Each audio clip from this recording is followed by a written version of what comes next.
Okay, let's just get right into it. Welcome to this explainer. Today we are going to unravel the incredibly complex and honestly deeply misunderstood world of global tariffs. We're going to step entirely away from the political rhetoric and look strictly at the hard economic data to understand what actually happens when massive trade barriers are erected. We'll be pulling from some serious research here, like the Kiel Institute for the World Economy, market insights from Raymond James, legal frameworks from McMahon Legal, and a massive 2026 global trade report by Thomson Reuters. It's a truly fascinating look at the actual mechanics of global trade, so let's get started. Now, I want to hook you right away with this core question. When a country slaps a tariff on imported goods, who actually foots the bill? Is it the foreign country producing the goods, or is it the domestic business and the consumer buying them? This is the ultimate myth versus reality investigation we're about to explore today. But first, we really need to understand the why behind all this. So starting off with the strategy behind tariffs. Based on some really solid insights from Raymond James, governments don't just use tariffs randomly. There's a strategy. They use them for protectionism to safeguard domestic industries. Think farms or steel manufacturing. By making imported goods more expensive, consumers are basically nudged to buy locally, which can retain or create domestic jobs. Tariffs also act as major political leverage. They generate significant public revenue, and they can address trade imbalances. But, the cons are severe. They almost always lead to higher consumer prices because businesses just pass those import taxes right onto the customer. Plus, they can spark retaliatory trade wars. We learned a really hard historical lesson with the Smoot-Hawley Act back in 1930. That famously backfired, invited massive global retaliation, and basically deepened economic depressions. Oh, and permanently shielding local businesses? It can completely kill their pressure to innovate over time. And of course, international trade isn't the Wild West. It's largely governed by the World Trade Organization, or WTO. As McMahon Legal points out, the WTO framework promotes fair treatment through the most favored nation rule. Basically, that means you have to treat imports from one member country no less favorably than imports from another. It strictly regulates non-tariff barriers and customs duties. And those duties usually take two forms: ad valorem tariffs, which are calculated as a percentage of the item's value, or specific tariffs, which are just a flat fixed fee per unit.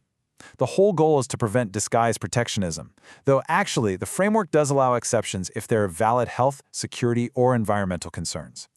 All right, moving on to the 2025 tariff shock. So in 2025, the U.S. rolled out these sweeping Liberation Day tariffs. To see what happened, we're looking at massive real-world data sets compiled by the Kiel Institute. We're talking about an analysis of over 25 million individual shipments valued at nearly $4 trillion. Early that year, we saw this dramatic, practically vertical spike in effective tariff rates across major U.S. trading partners. This included a baseline 10% tariff on almost all imports, with much higher targeted rates hitting countries like Brazil, India, and China. This wasn't just some minor policy tweak, guys. It was quite literally one of the broadest and steepest tariff shocks in modern history. So, going back to our core question, when these massive tariffs hit, who actually paid for them? Well, here is a staggering data point from the Kiel Institute: 96%. Let that sink in for a second. That is the pass-through rate to domestic buyers. What does that mean in plain English? It means that when a tariff was applied, the price the U.S. importer had to pay rose by nearly the exact full amount of the tariff. Breaking this down a bit more, foreign exporters absorbed only about 4% of the tariff burden, literally just a sliver. The remaining 96% was passed straight through to U.S. buyers. This completely, absolutely debunks the myth that foreign countries foot the bill for tariffs. Instead, the hard data proves that a tariff functions essentially as a domestic consumption tax on American businesses and households. And the macroeconomic fallout from that 96% pass-through? It's massive. Monthly U.S. customs revenue surged, totaling approximately $200 billion more in 2025 than the previous year. But because the foreign companies didn't drop their prices to compensate, that massive $200 billion revenue spike was extracted almost entirely from domestic wallets. It was paid at the border by American importers and then ultimately passed right down to you, the consumer. Which leads us right into our next section: volume drops, not prices. If foreign exporters didn't lower their prices to stay competitive in the U.S. market, how did they actually react to these massive tariff hikes? Well, the Kiel Institute looked at two very specific, very clean case studies to prove what was happening: Brazil and India. In August 2025, Brazil was hit with a sudden 50% tariff. India faced tariffs of 25 to 50%. Did they slash prices? Nope, unchanged. Foreign exporters just outright refused to cut their prices. Instead, it was the volume that reacted. The actual amount of goods shipped from these countries just collapsed, with Indian export volumes dropping by up to 24%. And if you track the market before and after the tariffs hit, it paints a crystal clear picture. Those flat lines you see after the tariffs were imposed, exporters simply didn't budge on price, even after a 50% tax was slapped on them. They didn't eat the cost, they just shipped less product, period. So, you're probably wondering, why wouldn't they just eat the cost to keep selling to the massive US market? The logic here is actually pretty straightforward. First off, alternative global markets exist. An exporter in India can just redirect their goods to Europe or Asia. Second, it's just basic math. If you face a 50% tariff, you'd have to cut your own prices by a massive margin just to offset it, which is entirely unprofitable for most businesses. They would much rather sell less at a normal margin than sell more at a massive loss. And third, global supply chains are what economists call sticky. U.S. importers have deeply established, optimized relationships with these suppliers. You can't just switch to a new, non-tariff supplier overnight. The foreign suppliers absolutely know this, so they hold their ground on price. All right, bringing us to the final piece of the puzzle, trade departments step up. So how are businesses actually evolving to survive all this?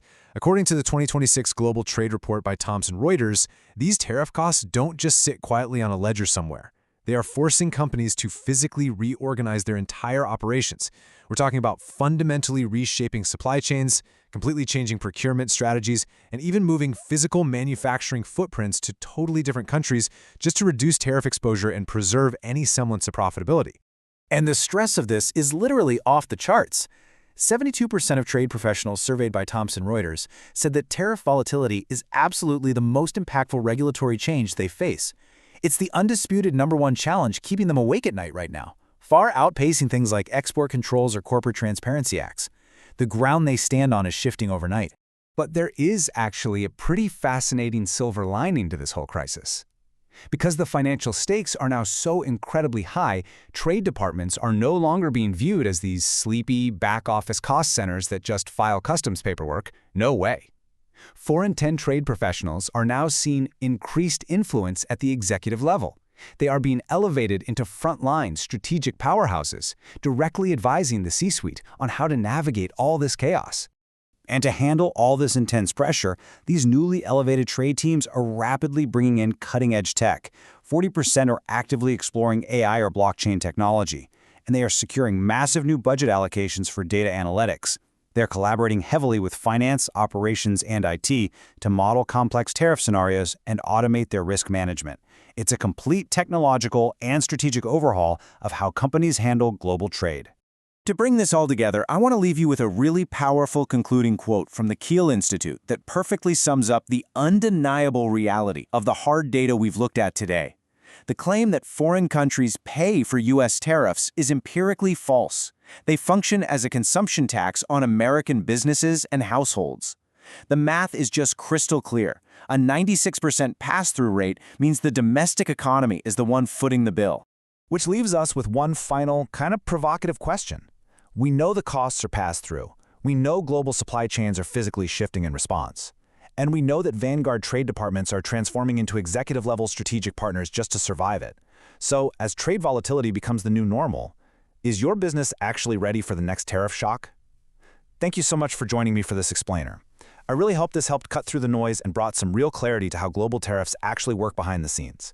Catch you next time.